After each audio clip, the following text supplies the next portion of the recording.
अथ षोडशोऽध्यायः। श्रीशुक उवाच एवं पुत्रेषु नष्टेषु देवमातादितिस्तदा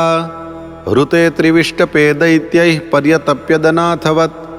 एकदा कश्यपस्तस्या आश्रमं भगवानगात् निरुत्सवं निरानन्दं समाधेर्विरतश्चिरात् सपत्नीं दीनवदनां कृतासनपरिग्रहः सभाजितो यथा न्यायमिदमाह कुरुद्वः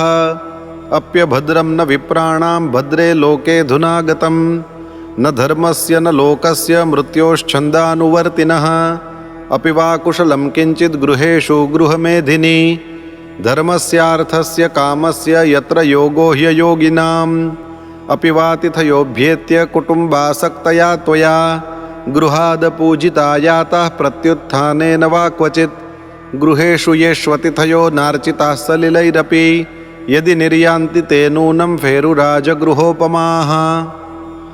अप्यग्नयस्तु वेलायां न हुताः विशासति त्वयोद्विग्नधिया भद्रे प्रोषिते मयि कर्हिचित् यत्पूजया कामदुघान् याति लोकान् गृहान्वितः ब्राह्मणोऽग्निश्च वैविष्णोः सर्वदेवात्मनो मुखम् अपि सर्वे कुशलिनस्तव पुत्रा मनस्विनी लक्षये स्वस्थमात्मानं भवत्या लक्षणैरहम् अदितिरुवाच भद्रं द्विजगवां ब्रह्मन् धर्मस्यास्य जनस्य च त्रिवर्गस्य परं क्षेत्रं गृहमेधिन् गृहा इमे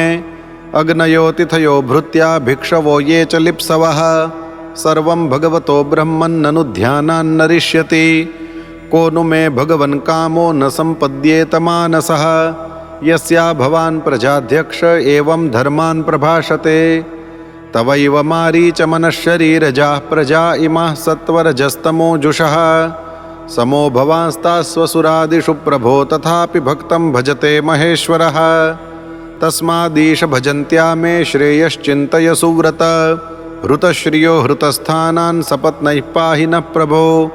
परैर्विवासिता साहं मग्ना व्यसनसागरे ऐश्वर्यं श्रीर्यशस्थानं हृतानि प्रबलैर्मम यथा तानि पुनः साधो प्रपद्येरन्ममात्मजाः तथा विधेहि कल्याणं धिया कल्याणकृत्तमा। श्रीशुक उवाच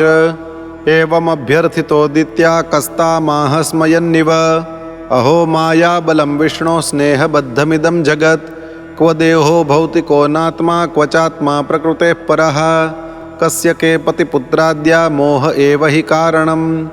उपतिष्ठस्व पुरुषं भगवन्तं जनार्दनं सर्वभूतगुहावासं वासुदेवं जगद्गुरुं सविधास्यति ते कामान् हरिर्दीनानुकम्पनः अमोघा भगवद्भक्तिर्नेतरेति मतिर्मम। अदितिरुवाच केनाहं विधिना ब्रह्मन्नुपस्थास्ये जगत्पतिं यथा मे सत्यसङ्कल्पो विदध्यात् समनोरथम् आदिशत्वं द्विजश्रेष्ठ विधिं तदुपधावनम् आशुतुष्यति मे देवः सीदन्त्याः सह पुत्रकैः। कश्यप उवाच एतन्मे भगवान् पृष्टः प्रजाकामस्य पद्मजः यदा हते प्रवक्ष्यामि व्रतं केशवतोषणं फाल्गुनस्यामले पक्षे द्वादशाहं पयोव्रतः अर्चयेदरविन्दाक्षं भक्त्या परमयान्वितः सिनीवाल्यां मृदा लिप्य स्नायात् क्रोडविदीर्णया यदि लभ्येत वैस्रोतस्येतं मन्त्रमुदीरयेत् त्वं देव्यादिवराहेण रसायास्थानमिच्छता उद्धृतासि नमस्तुभ्यं पाप्मानं मे प्रणाशय निर्वर्तितात्मनियमो देवमर्चेत् समाहितः अर्चायां स्थण्डिले सूर्ये जले वह्नौ गुरावपि नमस्तुभ्यं भगवते पुरुषाय महीयसे सर्वभूतनिवासाय वासुदेवाय साक्षिणे नमो व्यक्ताय सूक्ष्माय प्रधानपुरुषाय च चतुर्विंशद्गुणज्ञाय गुणसङ्ख्यानहेतवे नमो द्विशीर्ष्णे त्रिपदे चतुश्शृङ्गाय तन्तवे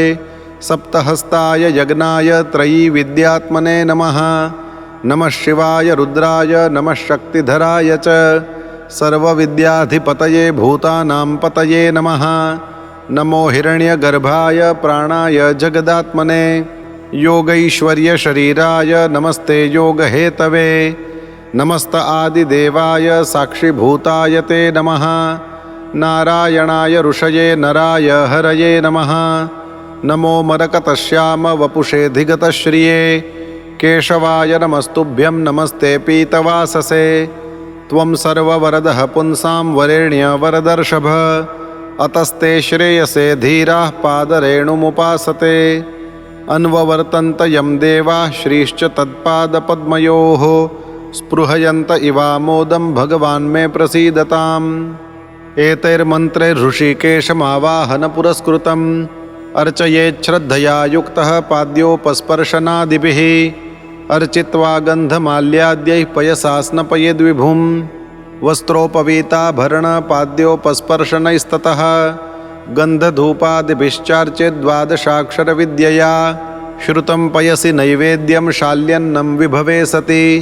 ससर्पिः सगुडं दत्त्वा जुहुयान्मूलविद्यया निवेदितं तद्भक्ताय दद्याद्भुञ्जीत वा स्वयं दत्त्वा च मनमर्चित्वा ताम्बूलं च निवेदयेत् जपेदष्टोत्तरशतं स्तुतिभिः प्रभुं कृत्वा प्रदक्षिणं भूमौ प्रणमेद्दण्डवन्मुदा कृत्वा शिरसि तच्छेषां देवमुद्वासयेत्ततः द्व्यवरान् भोजयद्विप्रान् पायसेन यथोचितं भुञ्जीत तैरनुज्ञातः शेषं श्रेष्ठः सभाजितैः ब्रह्मचार्यथ तद्रात्र्यां श्वभूते प्रथमे हनि स्नातः शुचिर्यथोक्तेन विधिना सुसमाहितः पयसा स्नापयित्वार्चेद् यावद्व्रतसमापनं पयोभक्षो व्रतमिदं चरेद्विष्णुर्चनादृतः पूर्ववज्जुहुयादग्निं ब्राह्मणाश्चापि भोजयेत् एवं त्वहरः कुर्याद्द्वादशाहं पयोव्रतः हरेराराधनं होममर्हणं द्विजतर्पणं प्रतिपद्दिनमारभ्य यावच्छुक्लत्रयोदशी ब्रह्मचर्यमधस्वप्नं स्नानं त्रिश्रवणं चरेत् वर्जयेदसदालापं भोगानुच्चावचांस्तथा अहिंस्रः सर्वभूतानां वासुदेवपरायणः त्रयोदश्यामथो विष्णोः स्नपनं पञ्चकैर्विभोः कारयेच्छास्त्रदृष्टेन विधिना विधिकोविदैः पूजां च महतिं कुर्याद्वित्तशाठ्यविवर्जितः चरुं निरूप्य पयसि शिपिविष्टाय विष्णवे श्रुतेन तेन पुरुषं यजेत सुसमाहितः नैवेद्यं चातिगुणवद्दद्यात् पुरुषतुष्टिदम् आचार्यं ज्ञानसम्पन्नं वस्त्राभरणधेनुभिः तोषयेदृत्विजश्चैव तद्विद्याराधनं हरेः भोजयेत्तान् गुणवता सदन्नेन शुचिस्मिते अन्यांश्च ब्राह्मणान् शक्त्या ये च तत्र समागताः दक्षिणां गुरवे दद्यादृत्विग्भ्यश्च यथार्हतः अन्नाद्येनाश्वपाकांश्च प्रीणयेत्समुपागतान् भुक्तवत्सु च सर्वेषु दीनान्धकृपणेषु च विष्णोस्तत्प्रीणनं विद्वान् भुञ्जीत सह बन्धुभिः नृत्यवादित्रगीतैश्च स्तुतिभिः स्वस्तिवाचकैः कारयेत्तत्कथाभिश्च पूजां भगवतोऽन्वहम् एतत्पयोव्रतं नाम पुरुषाराधनं परं पितामहेनाभिहितं मया ते समुदाहृतं त्वं चानेन महाभागे सम्यक् चीर्णेन केशवम् आत्मना शुद्धभावेन नियतात्मा भजाव्ययम् अयं वै सर्वयज्ञाख्यः सर्वव्रतमिति स्मृतं तपःसारमिदं भद्रे दानं चेश्वरतर्पणं त एव नियमाः साक्षात् त एव च यमोत्तमाः तपोदानं व्रतं यज्ञो येन तुष्यत्यधोक्षजः तस्मादेतद्व्रतं भद्रे प्रयता श्रद्धया चर भगवान् परितुष्टस्ते वरानाशु विधास्यति इति श्रीमद्भागवते महापुराणे पारमहंस्यां संहितायाम् अष्टमस्कन्धे अदितिपयोव्रतकथनं नाम षोडशोऽध्यायः।